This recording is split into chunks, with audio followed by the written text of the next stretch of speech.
Future city ఏదైతే ఉందో future సిటీకి జస్ట్ 12 కిలోమీటర్ డిస్టెన్స్లోనే ఉన్నాము. ఫ్యూచర్ సిటీ నుంచి మచిలీపట్నం బందర్ పోర్ట్ అని 12 లైన్ గ్రీన్ ఫీల్డ్ రోడ్ అనేది పోతుంది. సో అక్కడికి కూడా మనం చాలా దగ్గరగా ఉన్నాం. ఇది ఇంటర్ స్టేట్ కనెక్టివిటీ అండి, అంటే 2 స్టేట్లని కలిపే మేజర్ హైవే. అంటే ఒకప్పుడు ఏపీకి వెళ్ళాలంటే మనం విజయవాడ హైవే అనేది అందరికీ తెలుసు. సో ఇప్పుడు ఏమైందంటే ఏపీ క్యాపిటల్ అమరావతి అయినప్పుడు సాగర్ హైవే అనేది మేజర్ కనెక్టివిటీ అయింది. వన్స్ 4 లైన్ హైవే అయిందంటే మనకి ఈ ప్రైజెస్ అనేవి ఇలా ఉండవు. Hi friends, welcome to VRK properties. నా పేరు విన్నా అండి. ఈరోజు మీ ముందుకి అతి తక్కువ ధరలో ఫామ్ ప్లాట్స్ అనేది తీసుకురావడం జరిగిందండి. మీకు ముందే ప్రైస్ యొక్క డీటెయిల్స్ థంబ్నెయిల్ చూసిన వారికి తెలిసే ఉంటుంది. కేవలం 4 lakhsకే మనకి ఫామ్ ప్లాట్స్ అనేది తీసుకురావడం జరిగిందండి. ఈ యొక్క మంచి కనెక్టివిటీస్ ఉన్నటువంటి లేఅవుట్ అండి. ఇప్పుడు మీకు చూపించే లేఅవుట్ వచ్చేసి అతి తక్కువ ధరలో ఒక మిడిల్ క్లాస్ ఇన్వెస్టర్ని దృష్టిలో పెట్టుకొని ఈ ప్రాజెక్ట్ అయితే షూట్కి రావడం జరిగిందండి. అలాంటి ప్రాజెక్ట్ యొక్క కంప్లీట్ డీటెయిల్స్ కూడా తెలుసుకునే ముందు మీ అందరికీ వచ్చిన రిక్వెస్ట్, కొత్త ఎవరైనా మన ఛానల్ చూసిన వారు ఉంటే ఖచ్చితంగా సబ్స్క్రైబ్ చేసుకోండి. ఇలాంటి డైరెక్ట్ కంపెనీ ప్రాజెక్ట్స్ ఇంకా కూడా మీ ముందు తీసుకురావడం జరుగుతుంది. ఇందులోనైతే మీకు ఎవరికి ఎలాంటి కమిషన్ అయితే పే చేయాల్సిన అవసరం లేదు. డైరెక్ట్ కంపెనీ వారి నంబర్ మీకు డిస్ప్లేలో పైన ఇస్తాను. అలాగే ఎవరైనా మీ యొక్క ప్రాజెక్ట్ కూడా ఇదే విధంగా ప్రమోషన్ చేయించుకోవాలనుకున్నట్టయితే కింద డిస్ప్లేలో నా నంబర్ ఉంటుంది. నా నంబర్ కాల్ చేసినట్టయితే మీ యొక్క ప్రాజెక్ట్ కూడా ఇదే విధంగా ప్రమోషన్ అన్నది కూడా చేయడం జరుగుతుంది. సో ఫ్రెండ్స్, ఇప్పుడు మనం ఈ ప్రాజెక్ట్ యొక్క కంప్లీట్ వివరాలన్నీ కూడా మహేష్ సార్ గారిని కూడా అడిగి తెలుసుకుందాం పదండి. సార్ వచ్చేసి ఈ ప్రాజెక్ట్ కి ఎండి అండి. అలాగే ఒకసారి లొకేషన్ హైలైట్స్ కానీ ఇవన్నీ కూడా ఒకసారి అడిగి తెలుసుకుందాం అండి. సార్ నమస్తే సార్. నమస్తే సార్. ఫస్ట్ ఆఫ్ ఆల్ నేను ఈ వీడియో చేయడానికి ఏంటంటే సార్, చాలా మంది కూడా తక్కువ బడ్జెట్ లో ఇన్వెస్ట్మెంట్ గురించి చూస్తారు సార్, మిడిల్ క్లాస్ ఇన్వెస్టర్స్. వాళ్ళ గురించి సూటబుల్ ప్రాజెక్ట్ సార్. ఇంకో రీజన్ కూడా ఏంటంటే సార్, గతంలో కూడా మీ ఒక ప్రాజెక్ట్ వీడియో కూడా చేయమని అడిగారు ఒక 1 month బ్యాక్. ఇప్పుడు చూస్తే ఆ ప్రాజెక్ట్ మొత్తం కూడా సేల్ అయిపోయింది సార్. అది మనకు ఆ టైం కుదరక చేయలేకపోయినాం. నెక్స్ట్ మీరు ఈ ప్రాజెక్ట్ అనగానే ఫస్ట్ మీ ప్రాజెక్ట్ కి వచ్చేసిన సార్ షూట్ కి. ఈ ప్రాజెక్ట్ యొక్క వివరాలు కూడా చెప్పండి సార్. అలాగే ముందు ఒకసారి కనెక్టివిటీ చెప్పండి సార్. ఈ ప్రాజెక్ట్ వచ్చేసి 14.5 acres లో ఈ ప్రాజెక్ట్ చేసినాము. ఇది కంప్లీట్ గా చింతపల్లి విలేజ్, చింతపల్లి మండలంకి వస్తుంది. ఇది చింతపల్లి అనేది సాగర్ హైవేలో మనకి RRR ఒక 5 kilometer డిస్టెన్స్ లో చింతపల్లి అనేది ఉంది. ఓకే. సో ఇది మేజర్ కనెక్టివిటీ చూసుకుంటే హైవేకి జస్ట్ 3.5 kilometer డిస్టెన్స్ లో ఉన్నాం. Okay sir. ఇప్పుడు మనకి హైవే వచ్చేసి 3.5 వరకు ఉంది సార్. అవును. మనకి చింతపల్లి సాయిబాబా టెంపుల్ ఎంత డిస్టెన్స్? చింతపల్లి సాయిబాబా టెంపుల్ చాలా ఫేమస్ అండి ఇక్కడ. అవును సార్. సో చాలా మీరు హైవే మీదనే ఉంటుంది కాబట్టి ఇక్కడి నుంచి మన ప్రాజెక్ట్ నుంచి జస్ట్ 2 kilometer డిస్టెన్స్లోనే ఉంటాం. ఓకే. మళ్ళీ ఫ్యూచర్ సిటీ ఏదైతే ఉందో ఫ్యూచర్ సిటీకి జస్ట్ 12 kilometer డిస్టెన్స్లోనే ఉన్నాము. ఓకే. ఓఆర్ఆర్కి మనం 65 kilometer డిస్టెన్స్లో ఉంటాం. ఓకే. అంటే ఎగ్జిట్ నెంబర్ 12 వస్తుందండి. ఇంకొకటి ఇది ఇంటర్ స్టేట్ కనెక్టివిటీ అండి, అంటే 2 స్టేట్లని కలిపే మేజర్ హైవే. ఓకే. అంటే ఒకప్పుడు ఏపీకి వెళ్ళాలంటే మనం విజయవాడ హైవే అనేది అందరికీ తెలుసు. అవును సార్. సో ఇప్పుడు ఏమైందంటే ఏపీ క్యాపిటల్ అమరావతి అయినప్పుడు సాగర్ హైవే అనేది మేజర్ కనెక్టివిటీ అయింది. ఇంకా అడ్వాంటేజ్ ఏంటంటే ఇక్కడ మనకి 4 లైన్ హైవే అనేది లేదండి. వన్స్ 4 లైన్ హైవే అయిందంటే మనకి ఈ ప్రైజెస్ అనేవి ఇలా ఉండవు. అవును సార్. చేంజెస్ అయిపోతాయి. మెయిన్గా సార్, ఇప్పుడు హైదరాబాద్ సిటీ పెరిగితే ఎట్లయితే పెరుగుకుంటూ వచ్చిందో ఒకసారి ఫ్యూచర్ సిటీ కూడా స్టార్ట్ అయిపోయింది అనుకోండి సార్. ఇది దగ్గర అవుతుంది కాబట్టి మంచి ప్రైజెస్ అనేది పెరుగుతాయి సార్. ఖచ్చితంగా పెరుగుతుంది. ఇంకా మీరు 4 లైన్ హైవే అయిందంటే ప్రైజెస్ ఖచ్చితంగా అన్ని ఏరియాస్లో మారిపోతుంది. ఇంకొకటి మనకి ఫ్యూచర్ సిటీ నుంచి మచిలీపట్నం బందర్ పోర్ట్ అని 12 లైన్ గ్రీన్ ఫీల్డ్ రోడ్ అనేది పోతుంది. అవును సార్. సో అక్కడికి కూడా మనం చాలా దగ్గరగా ఉన్నాం. సో ఆ విధంగా చూసుకుంటే ఈ కనెక్టివిటీస్ అన్ని పెరిగినప్పుడు ఈ ప్రైజెస్ అనేవి డెఫినెట్గా ఉండవు. అదే సార్, నాకు నచ్చింది కూడా అదే సార్. ప్రాజెక్ట్ మనకి ఎక్కడో కూడా లేము. ఫస్ట్ ఆఫ్ ఆల్ మనకి ఆల్రెడీ విలేజ్ దాటగానే మనకి ప్రాజెక్ట్ ఉంది. ఎగ్జాక్ట్గా. ప్లస్ ఏంటంటే మంచి కనెక్టివిటీస్ ఉన్నాయి సార్. ఒకటే రోడ్ సార్, హైవేకి వెళ్ళి డైరెక్ట్ రోడ్లో మనం ఉంటాం. ఇక్కడ ప్రాజెక్ట్లో ఇన్వెస్ట్మెంట్ చేసిన వాళ్ళు సార్ హైదరాబాద్ నుంచి ఒక వీకెండ్ హోమ్ లాగా వీకెండ్ హౌస్ లాగా కూడా ఇక్కడ అది చేస్తున్నా సార్. నేను farm house, model farm house అనేది నేను 1 to 2 weeks కంప్లీట్ అయిపోతుంది. ఒకవేళ వాళ్ళు కావాలంటే అదే విధంగా ప్లానింగ్ చేసుకోవచ్చు అండి. వాళ్ళకి కావాలంటే వాళ్ళ బడ్జెట్లో నేను ఫామ్ హౌస్ డెవలప్ చేసి ఇస్తాను. ఓకే. మీరే చేస్తారు? నేనే చేసిస్తాను వాళ్ళ బడ్జెట్లో. ఓకే. మనం గతంలో చేసిన RRR రిచ్ ఫామ్ అనేది ఆ ప్రాజెక్ట్ కూడా ఇదే డిస్టెన్స్ లో ఉండే. ఓకే. అది 3 weeks కంప్లీట్ అయిపోయింది. ప్రాజెక్ట్ అంతా కంప్లీట్ అయిపోయింది. మనకున్న ఎగ్జిస్టింగ్ కస్టమర్లు ఎవరైతే ఉన్నారో వాళ్ళ ద్వారానే మనకు ఆల్రెడీ ఒక 150 bookings రెడీగా ఉన్నాయి. ఓకే. ఆల్రెడీ దీంట్లో బుకింగ్స్ కూడా రెడీగా ఉన్నాయి. మేము జస్ట్ స్టార్ట్ చేసింది నిన్ననే. ఓకే. సో జస్ట్ 1 day బ్యాకే మనము ఈ ప్రాజెక్ట్ మనం క్లీన్ చేసుకున్నాము. 1 day ఇంత మంచి క్లీనింగ్ అయిపోయింది. ఆల్రెడీ 40 bookings వచ్చేసినాయి. ఓకే. మాకు గతంలో నేను చేసిన RRR రిచ్ ఫార్మ్స్ లో ఒక 100 to 150 members ఎగ్జిస్టింగ్ కస్టమర్సే. సో మాకు కూడా ఆ బడ్జెట్ లో ప్లాట్ ఇప్పియండి. వాళ్ళు కొన్న కస్టమర్స్ నుంచి మనకి రిఫరల్ గా వస్తుంది. నడుస్తున్నాయి ప్రెసెంట్. సో మనకి ఇక్కడ తక్కువ రేట్లో మనం కస్టమర్లకు ఇవ్వాలనుకొని సాన్విక గ్రూప్ ఆలోచించేదే తక్కువ బడ్జెట్లో కస్టమర్కి ప్లాట్ ఇవ్వాలనే ఒక ఆలోచనతోనే మనం కంపెనీ పెట్టడం జరిగింది. ఓకే. సో తక్కువ రేట్లో మనం కస్టమర్కి ఇవ్వాలి అంటే ఏం బెనిఫిట్ పొందినా అది కస్టమరే బెనిఫిట్ పొందాలి. ఇక్కడ నేను ఎందుకు తక్కువ రేట్లు ఇవ్వగలుగుతున్నా అంటే ఎక్స్పెన్సెస్ తగ్గించుకుంటూ ఎటువంటి లాంచింగ్లకు ఖర్చు పెట్టకుండా ఎటువంటి బ్రోచర్స్ కూడా అవసరం లేకుండా కస్టమర్కి ఆ బెనిఫిట్ ఇవ్వాలనుకొని అంటే ఎక్కువ అడ్వర్టైజ్మెంట్ అనేది కట్ చేసేసి కస్టమర్స్ కి బెనిఫిట్ ఇస్తున్నారు చేస్తున్నాం. సో అందువల్ల తక్కువ ప్రైస్ పడుతుంది. ఆ ప్రాజెక్ట్ లో 3 లక్షలకే ప్లాట్ పెట్టాను. ఇక్కడ 4 లక్షల్లో ఆ ప్లాట్ వచ్చే విధంగా నేను డిజైన్ అంటే 1 లక్ష రూపాయలు పెరిగింది 4 లక్షల ప్లాట్ అన్నారు కదా, ఎన్ని గజాలు అనేది కూడా ఒకసారి క్లారిటీ ఇవ్వండి సార్. 1 గుంట అండి. 121 యార్డ్స్ లో మనం కన్వర్షన్ చేసి అంటే అగ్రికల్చర్ టు నాన్ అగ్రికల్చర్ గా అంటే రెసిడెన్షియల్ గా కన్వర్షన్ చేసి మనం రిజిస్ట్రేషన్ చేసి ఇస్తాము. సార్ ఇది ఓవరాల్ ఎన్ని ఎకర్స్ లేవటం? ఇది 14.5 acres. ఎన్ని ప్లాటింగ్స్ వచ్చినాయి సార్ దీంట్లో? టోటల్ 280 ప్లాట్స్ వచ్చాయి. ఏ ఫేజింగ్స్ అవైలబుల్ ఉన్నాయి సార్? ఈస్ట్ అండ్ వెస్ట్ ఉన్నాయి ప్రెసెంట్ ఈ రోజుకు ఉన్నాయి. ఓకే. సో ఇంకా లేట్ గా ఆలోచించి ఇంకా రేట్ల గురించి ఆలోచించుకుంటూ ఉంటే ఇవి కూడా ఏం ఉండవు. సార్ 121 స్క్వేర్ యార్డ్స్ అన్నారు కదా, దాని డైమెన్షన్ ఎంత వస్తుంది సార్ మనకి?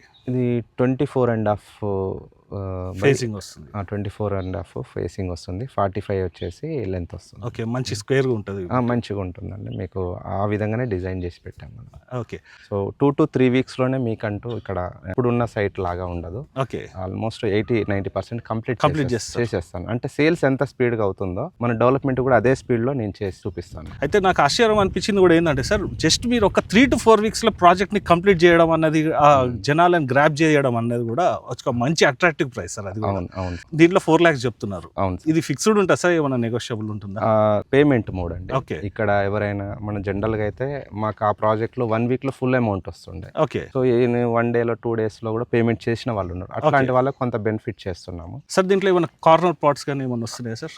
కార్నర్స్ వస్తున్నాయి సార్. ఓకే. సో ఈ సండే లోపు ఎవరైనా వస్తే మనం కార్నర్ ప్లాట్స్ ఇవ్వడానికి కుదురుతుంది. ఎందుకంటే మనకి ఎవరు ముందు చేస్తారో వాళ్ళకే. మినిమం ఎన్ని స్క్వేర్ యార్డ్స్ వస్తుంది సార్ కార్నర్స్కి 240 to 363లో వస్తున్నాయి. ఓకే.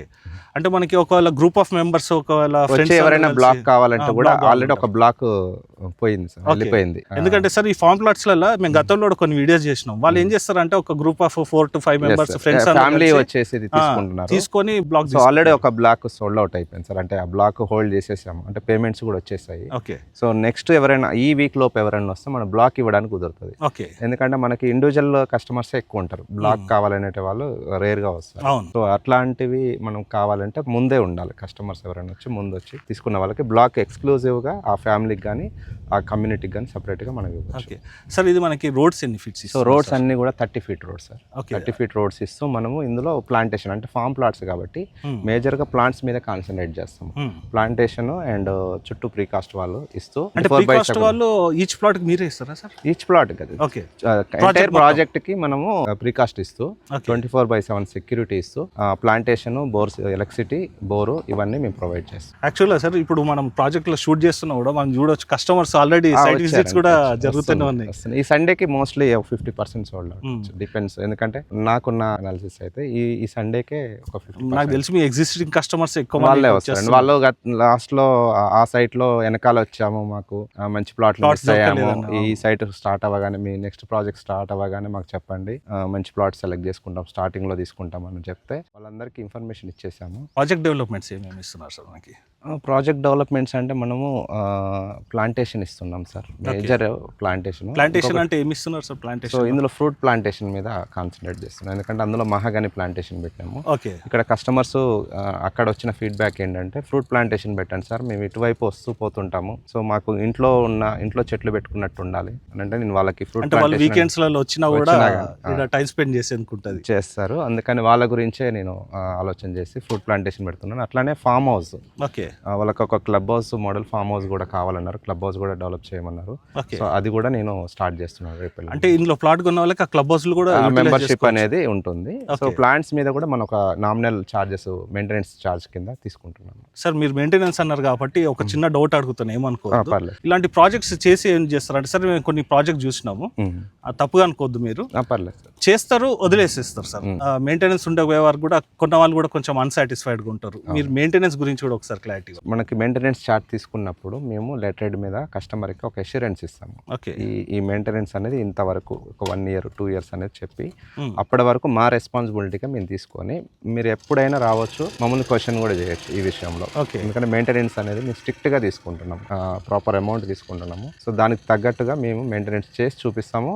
మాకు ఇదే ఈ మెయింటెనెన్స్ చూసే నెక్స్ట్ ప్రాజెక్ట్కి వచ్చేలాగా మేము అట్రాక్ట్ చేస్తాం. అంటే ఇండ్ల నుంచి అందులోకి ఎగ్జిస్టింగ్ కస్టమర్స్ రావాలి ఆ విధంగా వచ్చేలాగా నేను డెవలప్మెంట్ చేసి మెయింటెనెన్స్ చేసి చూపిస్తాను. సరే, ఇప్పుడు మనకి ఆ ప్రాజెక్ట్ లో మనకి డెవలప్మెంట్ వర్క్ దగ్గరకు వచ్చేసింది. ఇదేమో ఇప్పుడు మనకి ఆల్రెడీ డెవలపింగ్ స్టార్టింగ్ స్టేజ్ లో ఉంది.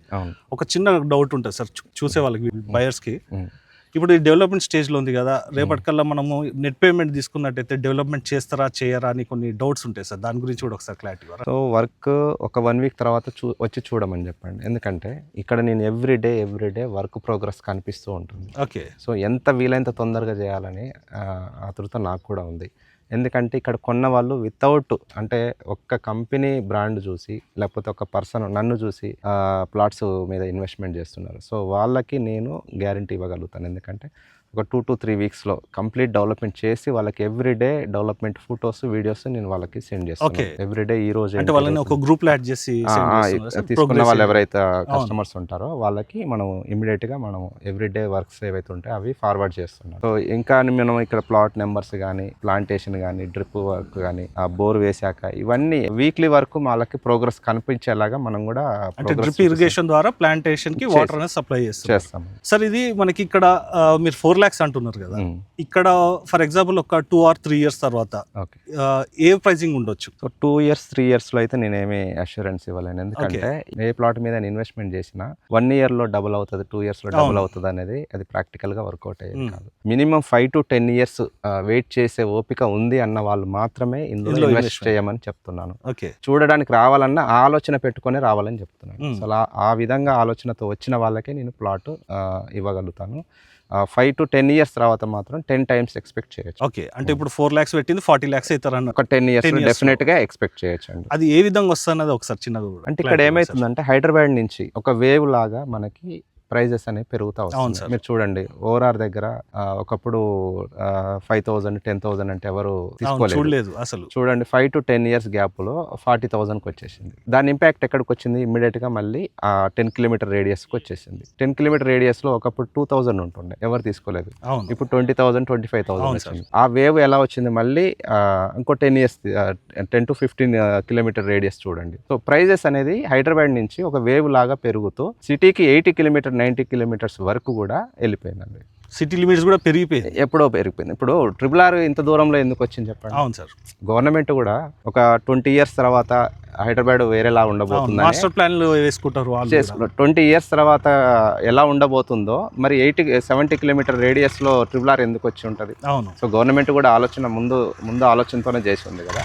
మరి గవర్నమెంటే అంత ఆలోచించినప్పుడు ఇక్కడ ప్లాట్ కొనే వాళ్ళు ఎందుకు ఆలోచించారు? ఆ పాయింట్ మీద మనం కూడా ఇన్వెస్ట్మెంట్ చేయొచ్చు. ఇప్పుడు మీరు 10 years లో 40 lakhs అంటున్నారు అంటే వాళ్ళ పిల్లల గురించి, సేవింగ్స్ గురించి ప్లాన్ చేసుకునేటోళ్ళకి ఫ్యూచర్ లో పిల్లలకు ఉపయోగపడుతుంది అనే ఆలోచన ఉన్న వాళ్ళు మాత్రమే ఇక్కడ ఇన్వెస్ట్మెంట్ చేయొచ్చు. సార్ ఆఫ్టర్ 10 years ఇప్పుడు ఇది ఫార్మ్ ల్యాండ్ లో ఉన్నాయి, ఇప్పుడు మనకి ఫార్మ్ ల్యాండ్ లో ఉంది, రెడీ టు కన్స్ట్రక్షన్ అనేది వాళ్ళు ఆఫ్టర్ 10 years లో కన్స్ట్రక్షన్ చేసుకోవచ్చు అండి. డెఫినెట్ గా చేసుకోవచ్చు. ఎందుకంటే మనం కన్వర్షన్ చేసి ఇస్తాము. ఇక్కడ మండలము విలేజ్ ఉంది కాబట్టి ఇక్కడ మీరు పర్మిషన్ తెచ్చుకొని చేసుకోవచ్చు. సార్ ఇప్పుడు మనం హైదరాబాద్ గురించి మాట్లాడినాం ఈ వీడియోలో. మనకి హైదరాబాద్ లిమిట్స్ ఈ ప్రాజెక్ట్ నుంచి ఎక్కడి వరకు ఉన్నాయి ఒకసారి చెప్పండి సార్. సో ప్రాజెక్ట్ లిమిట్స్ అంటే HMDA లిమిట్స్ గతంలో యాచారము అవుట్స్కట్స్ వరకు ఉండే. ఓకే. ఇప్పుడు ఈ గవర్నమెంట్ ఏం చేసిందంటే, అంటే ఈ కాంగ్రెస్ గవర్నమెంట్ లో సిటీ పెరగబోతుంది, RRR వచ్చింది, HMDA లిమిట్స్ రేడియస్ పెంచేసి ఇంకొక 25 kilometers వెళ్ళిపోయింది. అక్కడికి మనము జస్ట్ 3 to 4 kilometer డిస్టెన్స్ లోనే ఉన్నాం. ఓకే. HMDA లిమిట్స్ కి చాలా క్లోజ్ గా ఉన్నాము, RRR కి చాలా క్లోజ్ గా ఉన్నాం ఇంకా. ఓకే. సో RRR వచ్చినప్పుడు మనం ఇక్కడ ఎందుకు ఇన్వెస్ట్మెంట్ చేయకూడదు? అవును. సో అనేది నా పాయింట్. సో ఫ్రెండ్స్, ప్రాజెక్ట్ యొక్క కంప్లీట్ వివరాలను మీకు వీడియోలో క్షుణ్ణంగా ఎక్స్ప్లెయిన్ చేయడం జరిగింది. ఇంకే ఎలాంటి డౌట్స్ ఉన్నా కూడా డిస్ప్లేలో కనబడుతున్న సార్ వాళ్ళ నంబర్ కాల్ చేసినట్టయితే క్లారిఫై అనేది కూడా చేయడం జరుగుతుంది. సో ఫ్రెండ్స్, ఈ రోజుకి ఈ వీడియో, నెక్స్ట్ వీడియోలో ఇంకో మంచి ప్రాజెక్ట్తో మీ ముందుకు వస్తాను friends. Thank you sir. Thank you sir.